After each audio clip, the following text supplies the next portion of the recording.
Our first headline of this evening is unpacking the recent Arc Raiders server slam. Oh man, this was something, well, that you and I debated offline whether we were even going to play or not. We had the pleasure of playing with our Burly Yeah. Bird live co-host Stephen Murray. Check out that episode from last Saturday if you haven't already. It's really nice to see that game has landed so confidently, and even though it was pitched not as a beta but as a server slam, very, very stable, ran really well. The devs, Embark Studios, have already acknowledged various things they're tweaking in terms of balance and stability. So the data and the input from players has clearly leveraged some good results. I adore this game. It feels so polished. I hadn't really ever properly played an Extraction shooter. Escape from Tarkov had kind of been the one that people have been keeping an eye on. That was probably the most popular and most well known. Not to be confused with Escape from Duckov, which has had 200,000 concurrent players on Steam last week, which was insane. But yeah, the Arc Raider server stand. We talked about it, and we were sold. We weren't sure if we were going to want to do this ahead of the launch at the end of this month, but still very glad we did. I mean, there was some really harrowing moments and surprising escalation of PvP gameplay in this, which really surprised me. How many encounters we had in our little run in this. Just Yeah, no, I about. started Yeah. because Stephen Murray hadn't played it, and it's like when we played it last time, we didn't see anyone for like the first couple of rounds, and apparently that was deliberate. But Mhm. obviously, well, we didn't realize at the time, but being a server slam, they wanted to get everyone in together, and Of that's course. yeah, we had a lot more activity than we were expecting, but it was great. I don't remember Really, ever. such a tense game. I don't think I've ever played a. It reminds me the feeling is like when we used to play Rainbow Six in Mhm. team survival, where if you get shot, you die, and you'll be the last one on your team or something. It just felt like those sort of high stakes moments, which is yeah, just completely different to anything else we're playing. So yeah, really looking forward to launch. Absolutely, and actually, you referenced the high stakes there. I love the idea that in that game, when you get bested, you don't feel like you're fighting against mechanics. You feel like you were just outflanked or outplayed. And every encounter has weight because you know that the other team that's pushing you is probably also carrying that risk reward, burden on their shoulders because they've decided to push you, and they themselves might then risk losing everything. So I think it evens out encounters really nicely. I don't like, for instance, I didn't feel like there have ever been any moments particularly where like I obviously got bested by someone that just had an incredible gun that just blew me aside. It really Yeah, does seem very skill based and very high stakes in terms of the weight behind every encounter, which is where I think this has really landed so well for me.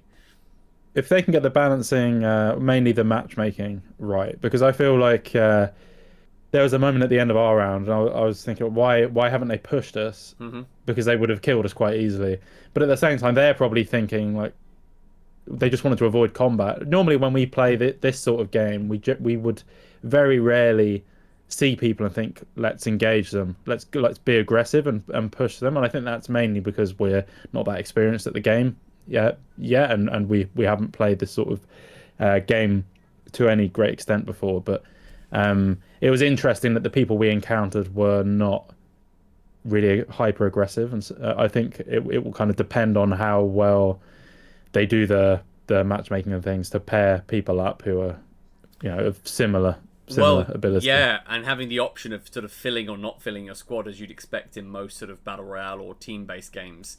There's going to be certain moments where you want to risk going in as a two because maybe you can be a bit stealthier because you've got a smaller squad, less people to account for. But then, of course, you risk being outmatched. I just think there's so many decisions that have to go into what do you bring, how long are you going to stay there before you try and extract. Are you going to go looking for combat, or are you going to try and avoid it entirely, whether it's with Ark, the AI robots, or in fact human players? All those things are fundamental to the genre, to an extraction shooters working, but they coalesce so well in this in terms of all the design elements working. They're having the PvE and PvP in one space just gives it that constant sense that any misstep, you're going to be on the wrong foot, and you're going to then have to Yeah, recalculate and figure out what your approach is going to be. I feel totally engaged when I play it. Like, how quickly can I pop this smoke? How can I leverage my door blocker to cut off a squad from pushing us? All those rapid fire in the moment decisions. All the while, you're still trying to cover each other's flanks, call out information to each other, you know, go through loot that may or may not have already been pillaged through. You know, it's really, really interesting, and I was totally immersed in it the entire time. It's absolutely. I think this is a gothy contender for the old Burly Bird over here. I think this is very much going to be in the conversation, and I cannot wait until October 30th when this thing finally drops. Also, we don't really know yet. You know, we've seen them respond so well to this server slam, both from player sentiment and also the developers taking a lot from it. We don't actually know really what lies ahead. They haven't particularly talked about a roadmap post-launch, which I think is smart. I think you want to make sure you're a game like this, which has had multiple sort of, it's had some closed alphas on PC. It's then obviously opened up on console with its beta. Now the server slam. You want as much content in there for launch without feeling like anything's being held back. But I do wonder what the cadence is going to be in terms of new locations, enemy types, equipment. How is that all going to work, given that it's a relatively speaking, a budget price release? It's 30 quid. Are we going to get that sort of seasonal model that's kind of become part of the course, especially in games like this? Or are we going to see a slightly more, you know, is it going to be a more traditional approach with sort of paid expansions? I don't know. I don't know where this is all heading, and I think that's also intriguing to me, to see how Embark take this when they've already got a well-practiced seasonal model with the finals and have iterated really gently and carefully with that game. I don't feel like they've pushed the boundaries too far. You don't feel like you're relearning a whole new meta every time a season of the finals comes out, and I certainly wouldn't want that for this either. I wouldn't want this to suddenly just rug pull you when you've just gotten comfortable. Be very interesting to see what this is. I mean, I feel like we've barely scratched the surface across the beta and obviously this recent server slam. I think there's going to be a lot in there waiting for us. But a couple months in, you know, you start getting to the start of 2026. Might be a good time to drop, say, a new narrative event or enemy type or something like that, just to mix up the pot a little bit. It's exciting. I feel like it'll be maps Yeah. I mean, I don't know how many there are, but the maps that we played, they weren't getting stale or anything by any stretch of the imagination, but they were starting to feel familiar, which isn't a bad thing. But I could see if you were playing like 20-30 hours, you would start to want more maps, depending on how many there actually are at launch. But there's also like how you will get people that are just dominating, and every round they're extracting because they're so good at the game, and have basically filled up their loot. And it's kind of how it keeps those people engaged, and gives them new stuff to do, and yeah, that will be kind of challenging.